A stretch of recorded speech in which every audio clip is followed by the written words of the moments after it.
우리 빌립보서 말씀 계속해서 나눌 때에 나를 본받으라 라는 제목으로 함께 말씀드리도록 하겠습니다. 우리 지난 시간에 바울은 그리스도께 붙잡힌 바 된 사람들은 잡은 줄로 여기지 아니하고 잡은 바 된 그것을 끊임없이 잡으려고 달려가야 된다라고 이야기를 했습니다. 이 말은 유대파 기독교인들처럼 몇 가지의 율법적인 행위들을 가지고 스스로 온전하다 말할 것이 아니고, 또 바울의 말을 오해해서 나는 입으로 예수를 믿는다라고 말하였기 때문에 그것이 전부인 것처럼 말할 것이 아니라, 그리스도께 잡힌 바 된 사람들은 자신의 부족함과 연약함을 고백하며 온전함을 이루기 위해서 끊임없이 달려가야 된다는 말이었습니다. 그러니까 이 말은 바울 자신도 부족하고 연약하다는 의미이고 신앙적으로 겸손해야 될 것을 의미할 터인데, 근데 오늘 바울의 이 말을 지난주의 말씀과 비교해서 볼 때에 좀 모순이 된다라고 생각되어지는 구절이 바로 17절의 말씀이죠. 나를 본받으라 라는 말씀이에요. 형제들아, 너희는 함께 나를 본받으라. 그리고 너희가 우리를 본받은 것처럼 그와 같이 행하는 자들을 눈여겨보라 라고 말을 하고 있어요. 너희는 나를 본받는 자가 되고 또 우리를 본받는 자들을 눈여겨보라 라고 이야기를 합니다. 여러분, 사실 이 말이 얼마나 교만한 말입니까? 제가 여러분들에게 여러분 신앙생활은 저만큼만 하시면 됩니다. 저만 보면서 신앙생활 하면 그것이 모범입니다. 저를 본받아서 신앙생활 하십시오. 여러분, 그렇게 이야기를 한다면 그 말 하나 가지고도 정말로 교만하다라고 말할 수 있을 겁니다. 이 세상에 누가 감히 나를 본받으십시오, 여러분들은 저처럼만 하시면 됩니다, 그렇게 말할 사람이 누가 있겠습니까? 근데 바울이 지금 이 말을 하고 있는 것처럼 보인다는 것입니다. 나를 본받으라. 그리스도께 붙잡힌 바 된 사람들은 유대파 기독교인들처럼 몇 가지의 율법적인 행위를 가지고 스스로 온전하다 그렇게 생각해서 다른 사람들과 차별하고, 그리고 그렇게 하지 못하는 사람들을 비난하는 그들을 향해서 바울은 개들이다, 행악하는 자들이다, 몸을 상해하는 자들이다 그렇게 말하였고, 그리스도께 잡힌 바 된 사람들은 잡은 줄로 여기지 아니하고 그 잡은 것을 끊임없이 이루기 위해서, 온전함을 이루기 위해서 달려가야 된다고 말했던 그가 오늘 본문에서는 나를 본받으라 라고 말을 하고 있기 때문에 바울의 말이 모순처럼 보일 수 있다는 것입니다.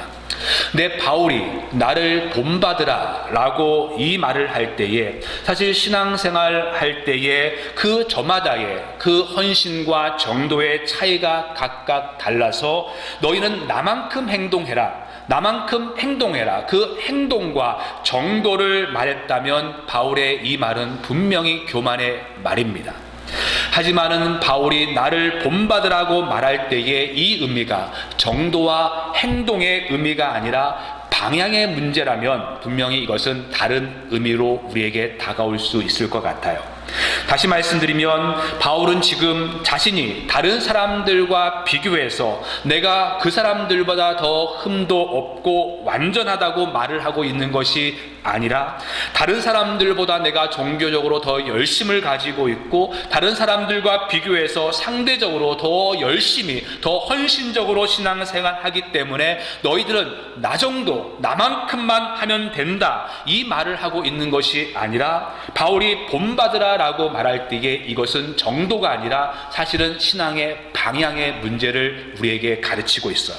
여러분, 바울이 3장 4절 이하에서부터 했던 말이 무엇입니까?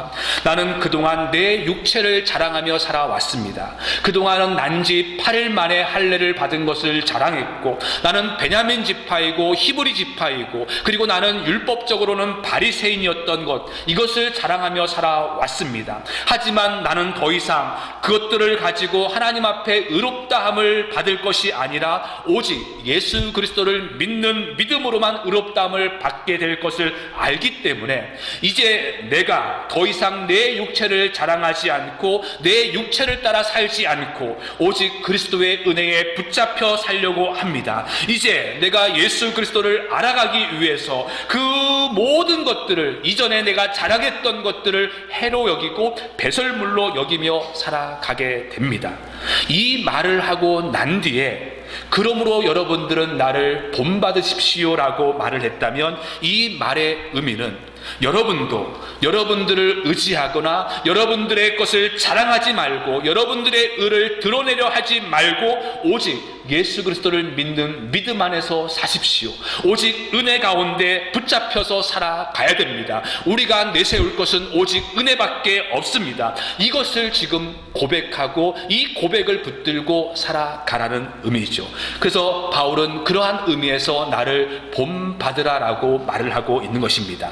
그러니까 바울이 나를 본받으라고 말을 할 때에 이 말은 그가 다른 사람들보다 상대적으로 더 열심히 있고 더 헌신했기 때문에 여러분들은 나만큼만 하시면 됩니다. 저처럼 기도하면 되고 저처럼 헌신하면 되고 저처럼 선교하면 됩니다. 그렇게 그 정도만 하면 충분합니다. 이 말을 하고 있는 것이 아니라 오히려 자기가 붙들고 있는 신앙의 고백, 그 고백이 여러분들의 고백이 되어야 됩니다. 그 고백을 지금 붙들고 살아가야 된다고 말을 하고 있어요.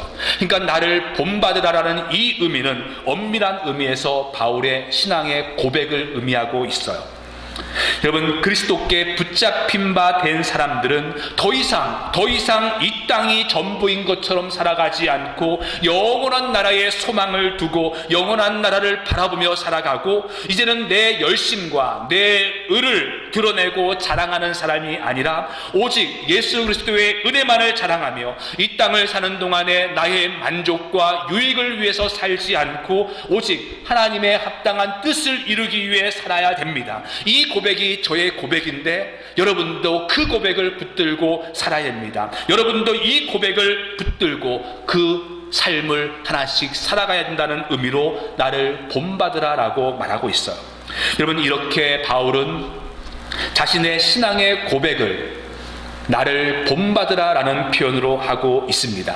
여러분, 그러면 바울이 붙들고 그리고 바울의 삶을 이끌어가고 있는 그 바울의 고백, 정말로 빌립보 교인들 뿐만 아니라 오늘 우리들이 본받아야 될 바울이 붙들고 있는 그 고백이라는 것이 구체적으로 무엇이겠습니까? 오늘 그 고백을 우리가 함께 살펴보고자 해요. 여러분, 이 고백을 볼 때에 바울은 너희는 나를 본받으라 라고 17절에 말한 뒤에 18절에 이어서 이렇게 이야기를 하죠.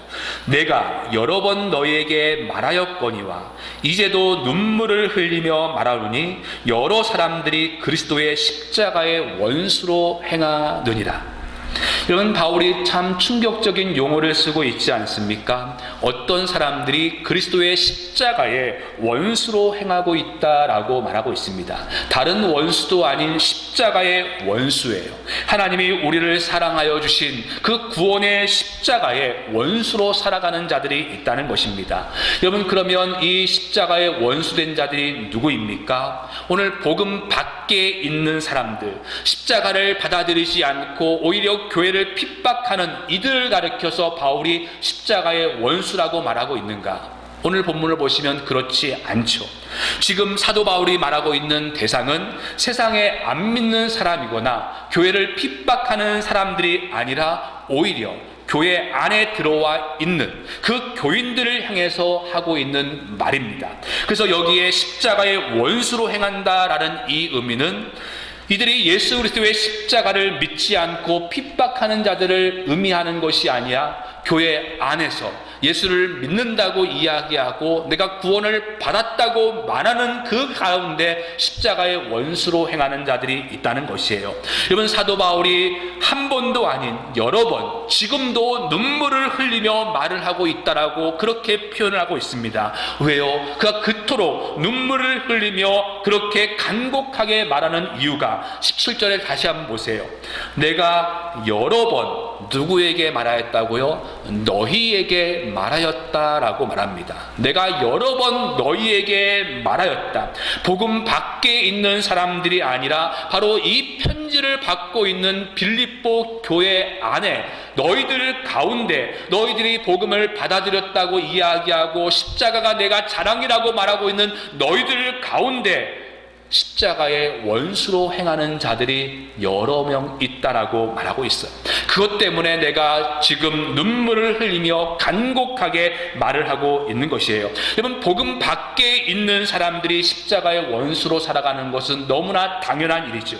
하지만 지금 십자가의 원수로 살아가는 이 사람들은 다른 사람들이 아니라 복음을 받아들였다고 말하는 사람들, 예수를 나의 주님이라고 말하는 사람들, 교회 안에 들어와 있는 이 빌립보 교인들 가운데 십자가의 원수로 행하는 자들이 많이 있다는 것이에요.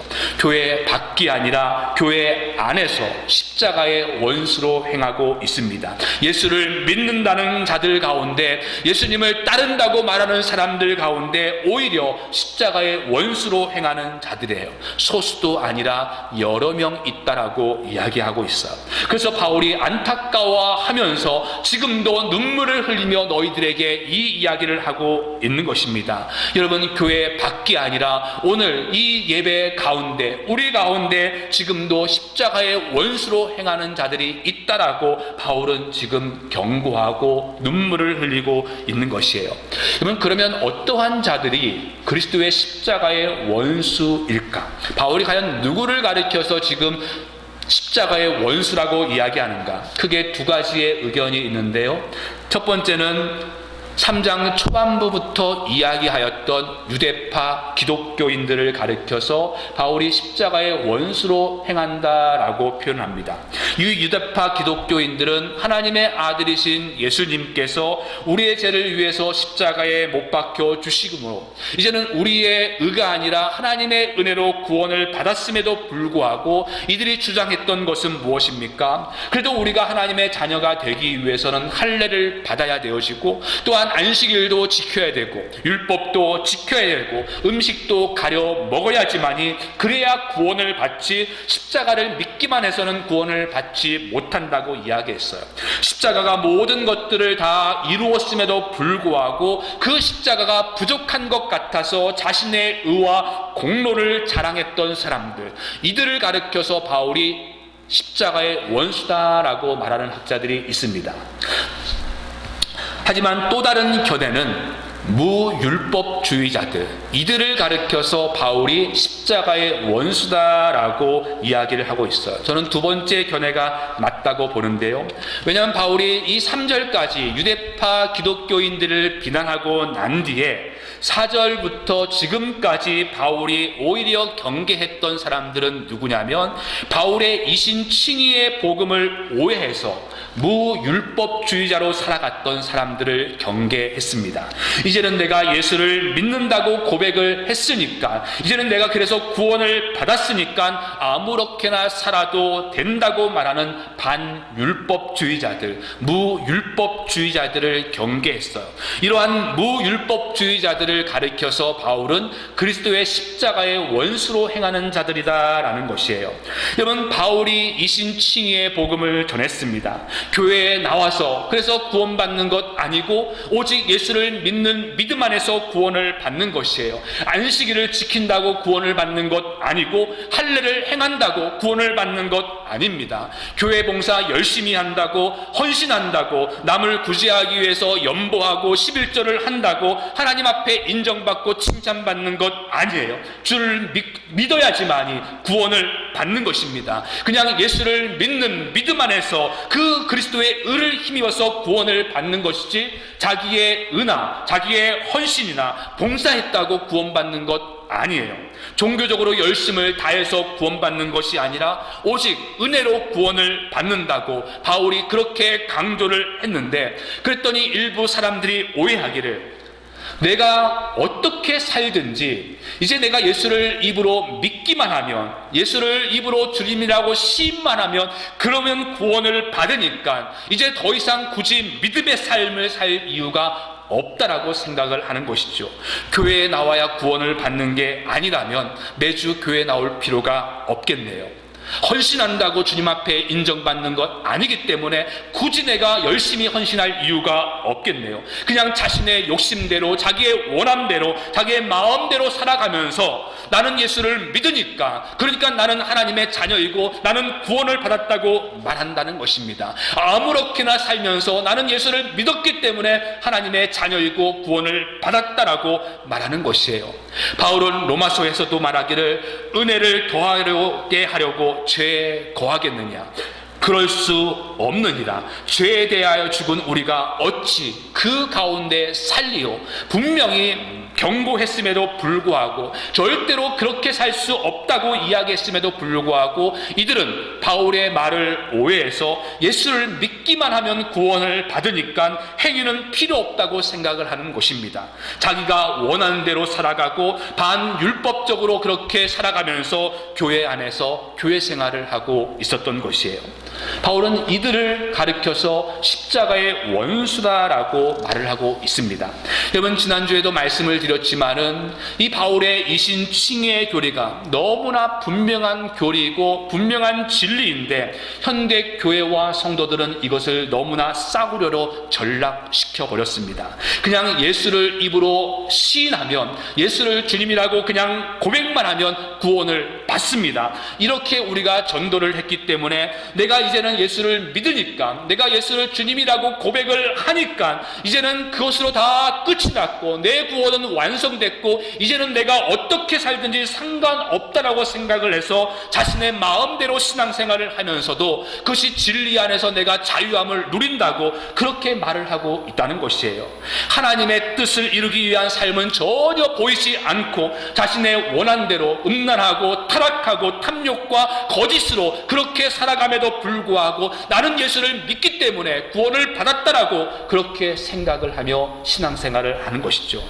성경이 말하는 구원이라는 것은 바울의 그 말처럼 아직 완성되지 않아서 그것을 잡으려고 끊임없이 달려가야 하는 그 과정에 있음에도 불구하고 이들은 예수 그리스도를 내가 입으로 시인했다는 그 고백을 통해서 구원이 다 완성되었다고 생각을 하는 것입니다. 천국에 들어가는 입장권을 그냥 공짜로 받은 것이라고 생각을 하는 것이에요. 그래서 천국 입장권을 뒷주머니에 차고 다니면서 나는 구원받았다고 말하면서도, 그러면서도 세상에서는 자기의 원함대로 자기의 마음껏 살아가고 있어요. 자기의 원함대로, 자기의 욕구대로, 자기의 생각대로 아무렇게나 살면서 누가 물어보죠. 당신 구원받았습니까? 라고 물어보면 네, 저는 구원받았습니다. 왜냐하면 나는 예수를 주님이라고 시인하기 때문에, 입으로 믿기 때문에 나는 구원을 받았습니다라고 그렇게 말하는 이 반율법주의자들을 향해서 바울은 십자가의 원수로 행하는 자들이다라고 말하고 있어요. 여러분, 정말로 오늘 교회를 보면 그러한 사람이 너무나 많은 것 같습니다. 내가 예수를 믿는다고 말하고 그래서 구원을 받았다고 말하는데 그들의 삶의 모습에는 그리스도의 은하에 붙잡혀서 그 잡은 것을 달려가기 위해서 살아가는 삶을 찾아볼 수가 없어요. 여러분, 바울이 붙들고 있는 고백이 무엇인지 아십니까? 그를 이끌었던, 그의 삶을 이끌었던 너희는 나를 본받으라 말하고 했던 그 바울의 고백, 그 고백은 20절과 21절의 말씀이죠. 여러분, 20절과 21절 한번 보세요. 그러나 우리의 시민권은 하늘에 있는지라 거기로부터 구원하는 자 곧 주 예수 그리스도를 기다리노니 그는 만물을 자기에게 복종하게 하실 수 있는 자의 역사로 우리의 낮은 몸을 자기 영광의 몸의 형체와 같이 변하게 하시리라.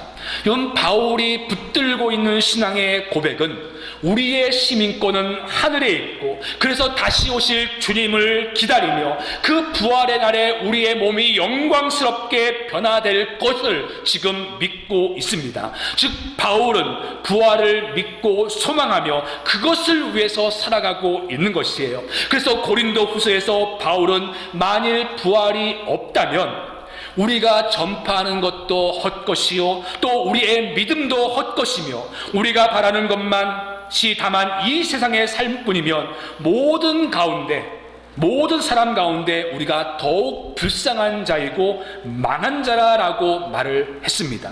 그래서 이 땅에서 그의 헌신과 그의 수고와 노력이 정말로 귀하고 값진 이유는 바울이 붙들고 있는 바로 부활의 소망이 있기 때문에 그때의 헌신과 그의 노력이 가치가 있어요. 왜냐하면 그날에 주님이 나를 인정해 주시고 그날에 나를 주님께서 영광스럽게 해주실 것이기 때문에 이 땅에서의 수고와 헌신이 의미가 있는 것입니다. 여러분, 바울의 삶은 부활이 없으면 망한 자처럼 그는 살아왔습니다.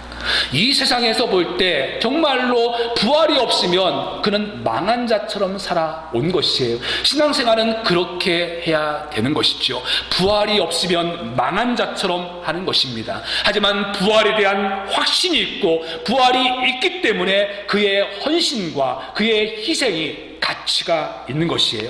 근데 반율법주의자들은 어떻게 살아가고 있습니까? 여러분 19절 한번 읽어보실까요? 시작. 그들의 마침은 멸망이요 그들의 심리요 그 영광은 그들의 부러움에 있고 땅의 일을 생각하는 자라. 여러분, 문법적으로 도치법인데 가장 뒷부분을 강조하고 있죠. 여러분, 그들은 무엇만 생각하고 있다고요? 땅의 일만 생각하는 자라라고 말하고 있습니다. 이 반율법주의자들은 땅의 일만 생각하는 자라. 여러분, 땅의 일만 생각한다는 의미가 무엇입니까? 대화를 할 때도 또한 생각을 할 때도 그냥 땅의 일만, 자녀 문제, 건강 문제, 직장 문제, 사업 문제, 이런 것만 이야기하는 것이 땅의 일만 생각하는 것일까? 사실 우리의 모든 대화의 그 포커스는 사실은 이 땅에 있습니다.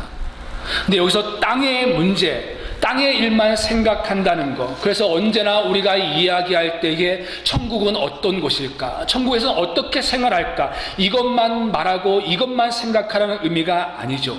여기서 땅의 일만 생각한다는 것은 부활은 없고 이 세상이 전부인 것처럼 살아가고 있다는 것입니다. 이 세상이 전부인 양 살아가고 있다는 것이에요. 그래서 이 세상을 이들이 어떻게 살아가고 있습니까? 그들의 신은 배요. 그들의 신, 그들이 섬기고 있는 그 하나님은 무엇이라는 것입니까? 우리의 배라는 것입니다. 탐욕을 상징하는 배라는 것이에요.